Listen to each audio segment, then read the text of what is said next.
दोस्तों, आप जानते हैं आखिर भगवान विष्णु के सोने का क्या रहस्य है? क्या कहता है हिंदू धर्म?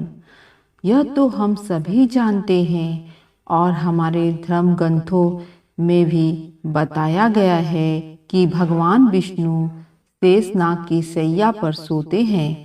वे इंसानी वर्ष के हिसाब से 4 माह तक सोते हैं। यह भी हमारे ग्रंथों में वर्णित है। सनातन धर्म के जानकार और कुछ शोधकता तो भगवान विष्णु की इस निंद्रा को एक वास्तविकता से जोड़ते हैं। उनके मुताबिक यह समस्त ब्रह्मांड भगवान विष्णु के नींद में देखे जाने वाले सपने की तरह ही है। यह बात वैसे एक तरह से सही भी लगती है, पर इसे प्रूफ करना बहुत ही मुश्किल है। भगवान विष्णु हर साल आषाढ़ माह की शुक्ल पक्ष की एकादशी के दिन 4 माह के लिए सो जाते हैं। शास्त्रों के अनुसार इस समय के दौरान हमें कोई शुभ कार्य नहीं करना चाहिए, इसलिए इस दिनों में शादी, जनेऊ, मुंडन, मकान की नींव डालने का काम नहीं किया जाता है। पुराणों में बताया गया है कि एक बलि नाम के राजा ने तीनों लोकों पर अधिकार कर लिया था, इसलिए इंद्र घबराकर विष्णु जी के पास गए और उनसे सहायता मांगी। देवराज इंद्र के निवेदन करने पर विष्णु ने वान अवतार लिया और राजा बलि से दान मांगने पहुंच गए। उन्होंने बलि से 3 पग भूमि दान में मांगी। बलि ने उन्हें 3 पग भूमि दान में देने के लिए हाँ कर दिया, परंतु भगवान वान ने विशाल रूप धारण करके दोनों पग में धरती और आकाश नाप लिया और तीसरा पग कहाँ रखें। जब यह पूछा तो बलि ने कहा कि उनके सिर पर रख दे। इस तरह विष्णु जी ने बलि का अभिमान तोड़ा तथा तीनों लोगों को बलि से मुक्त करवा दिया गया।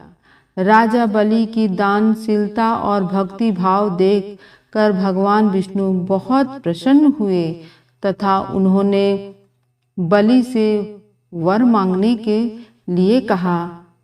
बलि ने वरदान मांगते हुए विष्णु जी से कहा कि आप मेरे साथ पाताल चले और हमेशा वहीं निवास करें। भगवान विष्णु ने बलि को उसकी इच्छा के अनुसार वरदान दिया तथा उसके साथ पाताल चले गए। यह देख के सभी देवी देवताओं और देवी लक्ष्मी चिंतित हो उठी। देवी लक्ष्मी भगवान विष्णु को पाताल लोक से वापस लाना चाहती थी, इसलिए उन्होंने एक चाल चली। देवी लक्ष्मी ने एक गरीब स्त्री का रूप धारण किया तथा राजा बलि के पास पहुंच गई। राजा बलि के पास पहुंचने के बाद उसने राजा बलि को राखी बांधकर अपना भाई बना लिया और बदले में भगवान विष्णु को पाताल से मुक्त कराने का वचन मांग लिया। भगवान विष्णु अपने भक्त को निराश नहीं करना चाहते थे, इसलिए उन्होंने बलि को वरदान दिया कि वह हर साल आषाढ़ शुक्ल पक्ष एकादशी के से कार्तिक शुक्ल एकादशी तक पाताल लोक में निवास करेंगे।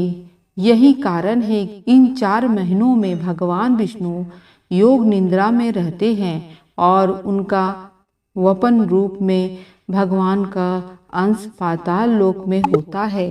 दोस्तों, सनातन धर्म में वैज्ञानिकता से समस्त संसार में व्याप्त है। यहाँ पर वर्णित हर वस्तु में कोई न कोई विज्ञान रहित जरूर होता है। अभी हमारा विज्ञान बहुत पीछे है, वह इन रहस्यों को समझने के लिए पर्याप्त नहीं है। हमारा वीडियो अच्छी लगे तो हमारे चैनल को सब्सक्राइब करें और कमेंट करके बताइए। धन्यवाद।